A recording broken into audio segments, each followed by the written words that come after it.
poetry is the care it takes to take care of something that's not yours. 2-3 years of like real illness, real loss, back to back to back to back to back. There's no wrong way to grieve except to not survive. How you feeling? Okay. I think that's acceptable. Better than when I walked in. Hey, that's what we were saying was going to happen, so that's really good. That was a tough set. Why do you write about pain? It comes either way. What do you mean? So I'm going to experience about the same amount of pain and the same amount of thought that goes into the pain and the same amount of replay of the thought that goes into the pain. It's happening whether I produce or not. And this gives a more tangible way to process it, to look at it and recorrect. It's like, how much of writing about the pain gives you back control?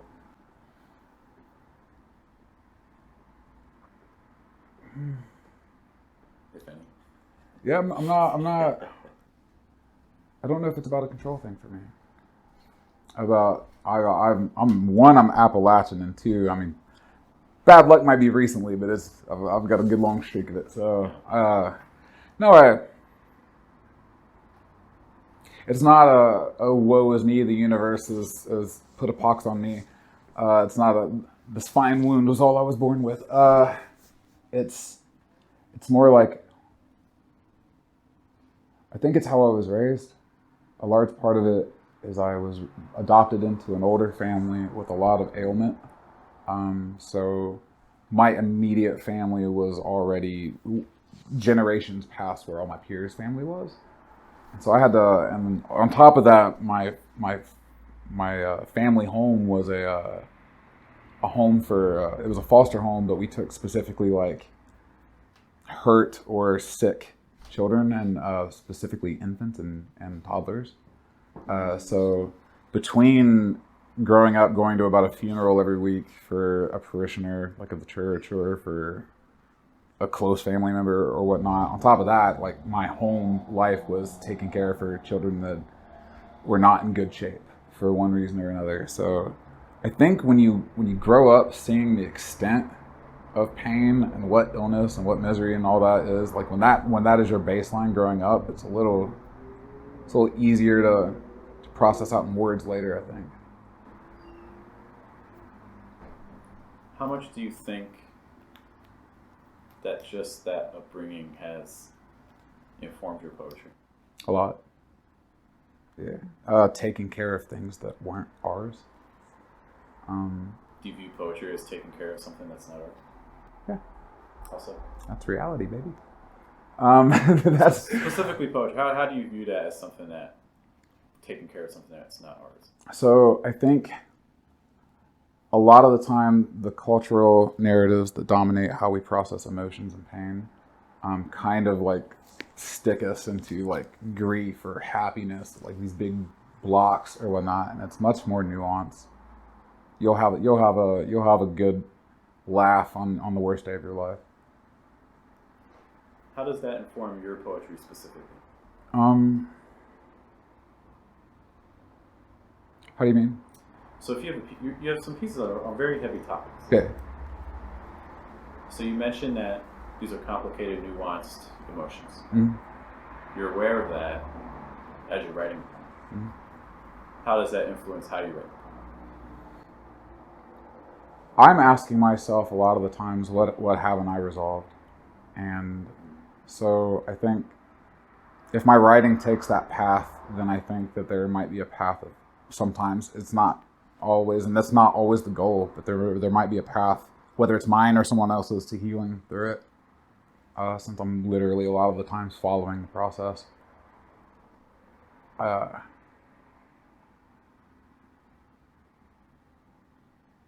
So I spent a lot of years writing about the different pains or sadnesses of my life from my childhood. So I had like years between it, and then my middle years were just wild and my fault, so there's not much to write about there.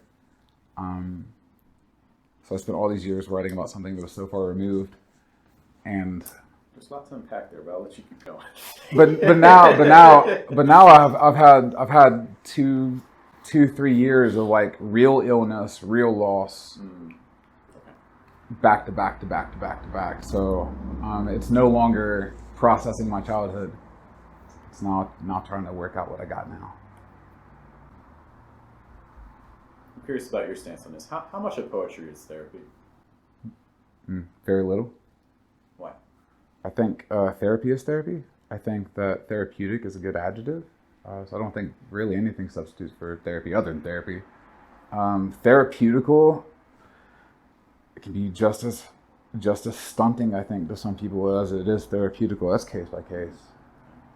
I'm really hesitant to call poetry therapeutical to a general audience or whatnot, even though I can admit one-on-one to people based on context that, yeah, no, I totally see it can totally therapeutical, but as a general rule, I tend to stay away from that. So processing and healing doesn't necessarily need to be therapeutical. That's just like stages of survival. Two different outcomes. I'm really glad you said that, because I approach, when people have these discussions about art and therapy, I'm like, I really hope you're doing it with a licensed professional. Right. You're not doing it on your own. Because I think a lot of us don't have the mental tools to handle it without that guidance. It's like cathartic, I'm okay with, but therapy is a whole other. Healing. So I'm really glad. Poetry can be healing, can be cathartic, relieving, and all those things. But therapeutic, I tend to only use that whenever I feel will help somebody hearing that, not do them a disservice. So then, imagining that we're coming at art from a position of mental fortitude, like we are mentally able to handle the topic that we're writing about. Because sometimes we're not, right? But let's imagine that we're writing a poem where we are. Mm-hmm. Well, the question I really have is, how do we know that we have the mental fortitude to withstand the topic that we're about to dive into? Oh man, I don't have an answer, but I have an exact point to make on that. Please. So my brother Tony passed away some odd years ago. Like I think it's 8 years now. And from the moment I got the news, like I sat down the phone and I started writing. And you still have that poem? And those wounds are still more open than the siblings I've buried since, and I wasn't as close to Tony as I am to them. Mm-hmm. I think writing it in the moment as I was trying to get it out kept that kind of trapped that wound in stasis almost for me. So I know that there can be a danger in writing into it when you don't have the tools necessary to handle it. So I your point valid. I just don't know if I have an answer for you. No, that's fair. That's really interesting that it's preserved it in a dangerous, like it's. I mean, it literally could be years before we're ready to handle that. Yeah, I made a pact with myself that I wouldn't write through the whole grieving process for anybody else. With Andy, that wasn't writing for writing's sake. I needed to just get words out there. Andy was a poet too, so there was no avoiding that one. And that one's big regardless. So yeah. I think that's really powerful. You had that experience early on. Things are difficult, but there's almost, I say this not to diminish, there's almost a reward that comes with it, in the sense that this pain can be a gift for me later on when I need it later, because it's going to inform how I need to address it. Yeah, I definitely learned, lessons isn't the right word. I definitely learned modalities to how my art and my actual suffering need to have some dividers. So I can't necessarily say I can talk out how I learned it, but I know I have just shifted kind of how I treat pain in the moment, in real time. When it comes to art, I push poetic thoughts away in the moment now, I think is the best way to put it. There's a poet out there watching this going through pain. What do you tell them? There's no wrong way to grieve, except to not survive. Can you go deeper on that? I truly, I think that when you're in the middle of the grieving process, there's not really much instruction in the world that it itself is going to change how you're grieving. You could change when you come across it, but I don't think it inherently has a power to change. Yeah. There's a lot of systems that come with grief. You go to a funeral, you can't laugh, you know, and things like that. And obviously that's an exaggeration, but like people, there's almost this guilt. Like if I express symbols associated with joy, then I'm not involved in the grieving or I'm avoiding it. When in reality, it's so much more layered.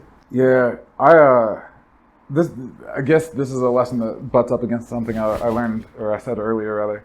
I went to a lot of funerals as a kid, and the Appalachians are typically like they're quiet in general, and you would think Appalachian plus funeral, it's like they treat it like a family reunion almost, and it's not joyful, it's not happy, it's just like, oh hey, good to see you. It's like there's this middle ground of neutrality that almost comes out of our funerals down there. It's like it's an order of business. And I think, what was the question again? Because I don't even remember if it was a question, but I resonate with what you said, because I know in my family, every time there's a funeral, that's the time when we all get together, and that's the time when everyone's like, you know, we should do like a family reunion. Yeah, no. Not like have it just be about these moments. Yep. Until the next time. Yeah. And it happens again. That's my biological family, and we're guilty of it. We keep losing people, so. But it just so happened that right after we buried our grandmother, and Sarah had went on this big long rant about how, man, that preacher that hijacked the funeral, I don't want any of that. They're like, I'm okay with Christian stuff, but like, I don't want a whole sermon. And Sarah's just like all this, and then she passes away. Like she gave us direct instructions, and then she passed away. So like 6 months later, we're all back together, fresh in our heads of how to handle it. That was the first, maybe the only time I officiated a funeral. Sarah didn't want a preacher taking it over. Our sister Nikki's ordained, so she did the last rites because we wanted that. And okay. So I guess the final question then is,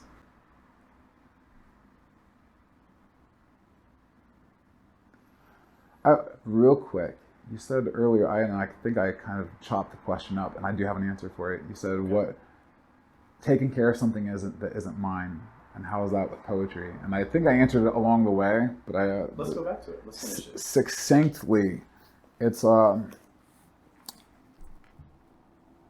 not a job, an obligation, or a responsibility for poets to write. There's a lot of quotes that say otherwise. There's a lot of advice that says otherwise. Reality at large and the narrative at large and everybody's experience from everybody who witnesses you. It's not your job to influence them. It's not yours. And I think poetry is the care it takes to take care of something that's not yours. I think putting it out there, I think that's the word of art. It's organized in that way in my head and my heart. I think when we create something to put out in the world to connect or to inspire or to entertain or whatever it may be, like that, I think the mission is to take care of something that's not yours.